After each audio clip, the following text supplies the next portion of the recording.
মানে বিষয়টা হচ্ছে আসলে কখনো এরকম দেখি নাই তো এই কারণে আসলে একটু আশ্চর্য হয়েছি। ধরেন আপনার এলাকার মধ্যে খুবই প্রভাবশালী একজন মানুষ, কথায় কথায় মানুষটা মারে, এর থেকে বাকি খায়, ওর থেকে লুটা পেটা নিয়ে যায়, কোনো রকম টাকা পয়সা দেয় না। কিন্তু সেই মানুষটা হঠাৎ করে আইসা আপনার যদি সাইধা বলে নে, হ্যাঁ মুমিন তোর এই জিনিসটা আমার কাছে ছিল রে, এটা নিয়ে যা, বা আপনি চাওয়া মাত্র দিয়ে দিল, ভাই যে 2 টাকা দেনা সে প্রায় 2 কোটি টাকার জিনিস দিয়ে দিল, আপনার কাছে একটু আশ্চর্য লাগবে না?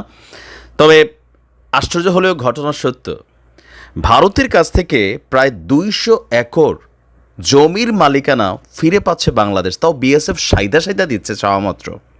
যেখানে বিজেপির মন্ত্রীরা বলছে যে বাংলাদেশের সিলেট, পঞ্চগড়, তারপর হচ্ছে আমাদের কুমিল্লার কিছু অংশ, এগুলো নাকি ভারতের সম্পত্তি, এগুলোকে পুনরুদ্ধার করা দরকার। আর এখন ভাই আমরা দেখছি ভিন্ন রকম খেলা।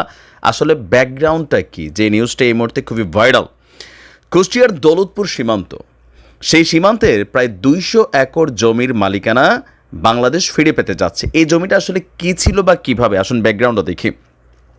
পদ্মা নদীর ভাঙনে ভারতের কাছে আসলে হারিয়ে গিয়েছিল আমাদের এই 200 একর জমি।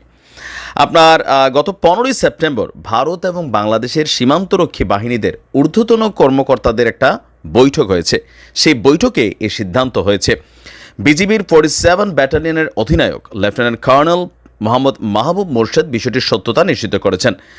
আপনার বিজিবি এবং স্থানীয় সূত্র বলছে, বিবদমান জমিগুলো ভারত সীমান্তের দৌলতপুর উপজেলার রামকৃষ্ণপুর ইউনিয়নের পদ্মা নদী ঘেঁষা 40 পাড়া এলাকায় অবস্থিত। 40 পাড়া বর্ডার আউটপোস্টের পিলার 157 এমপি থেকে 85/10 এই এলাকা পর্যন্ত প্রায় 3 কিলোমিটার আন্তর্জাতিক সীমান্ত পিলার পদ্মা নদীর ভাঙনে এবং প্রাকৃতিক দুর্যোগে এলোমেলো হয়ে গিয়েছিল এই সীমানাটা। বিজিবির 47 ব্যাটালিয়নের অধিনায়ক লেফটেন্যান্ট কর্নেল বলছেন, বিবাদমান জমি পুনরায় জরিপ করা হয়েছে। জরিপ কমার পরে আপনার দেখা গেছে যে আমাদের পুরনো যে সীমান্তটা এটা এইভাবে আছে, তো এখন সেইখানে সম্ভবত পানি কমে গেছে বা সামহাও যেটা হয়েছে, তো সেই জায়গা থেকে প্রকৃত মালিক কারা সেটাকে জাজমেন্ট করে দেখা গেছে এটার প্রকৃত মালিক হচ্ছে বাংলাদেশ।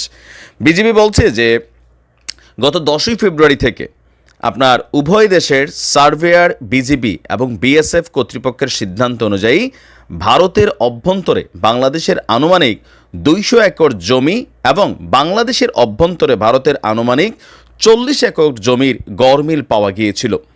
আর এই বিষয়টা নিয়ে বিএসএফের আহ্বানে, মানে বিএসএফ এবং বিজিবির আহ্বানে ভারত বাংলাদেশ সীমান্তের দৌলতপুর উপজেলার মহিষকুণ্ডির জামাল বিউপির সীমান্ত পিলারে আপনার দুই দেশের সীমান্তরক্ষী বাহিনী এই বৈঠক করেছে। আপনার এছাড়া সীমান্তে হত্যা বন্ধ এবং মাদক পাচার রোধেও গুরুত্বপূর্ণ আলোচনা হয়েছে। অনুষ্ঠানে বিজিবির পক্ষে কুষ্টিয়ার আমাদের যিনি লেফটেন্যান্ট কর্নেল আছেন, আর বিএসএফের পক্ষে রওশনবাগ ব্যাটালিয়ন কমান্ডার বিক্রম দেব সিংহ তারা এখানে নেতৃত্ব দেন। তো গত 10 ফেব্রুয়ারিতে সার্ভেতে বাংলাদেশ যখন এই হিসাবটা আসছে, তখন এটা নিয়ে এই সরকার আসার পর আবারও আলোচনা শুরু হয়েছে।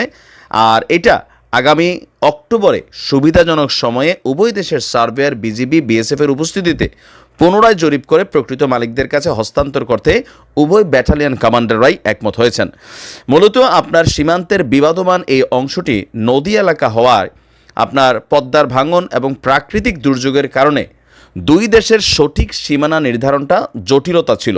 দুই দেশের প্রচেষ্টাতেই তার সম্ভাবনা আপনার সমাধান হয়েছে। তো এই মুহূর্তে এত বছর এগুলো নিয়ে কথা ছিল না, বা এটা কবে ভাঙছে সেটাও আমরা জানি না। এটা কবে এই সীমানাটা ছিল, এটা কি মানে ভারত বাংলাদেশ জন্মের পর থেকে ছিল না, মানে বাংলাদেশ জন্মের পর থেকেই, নাকি এর মাঝখানে ছিল আবার সরে গেছে, সেইটাও আমরা জানি না। তবে আলোচনাটা শুরু হয়েছিল কিন্তু শেখ হাসিনা সরকারের আমলেই। তবে এখন এসে এটা ফাইনালি একটা লক্ষ্য পাইল, আর অক্টোবর ইনশাল্লাহ আমাদের জমি আমরা নিজেদের সীমানা পিলার গাইডা নিজেরা বুঝে পাবো। তবে একটু রহস্যজনক না, হঠাৎ করে এত ভালো হয়ে গেল ভারত বা বিএসএফ, আমি একটু আশ্চর্য হচ্ছি। বাট যাই হোক, যাই হচ্ছে ধন্যবাদ। এভাবেই আসলে মিলামিশা থাকলে ঝামেলা নাই, সীমান্তে কোনো রকম হত্যা আমরা চাই না। ভালো থাকুন।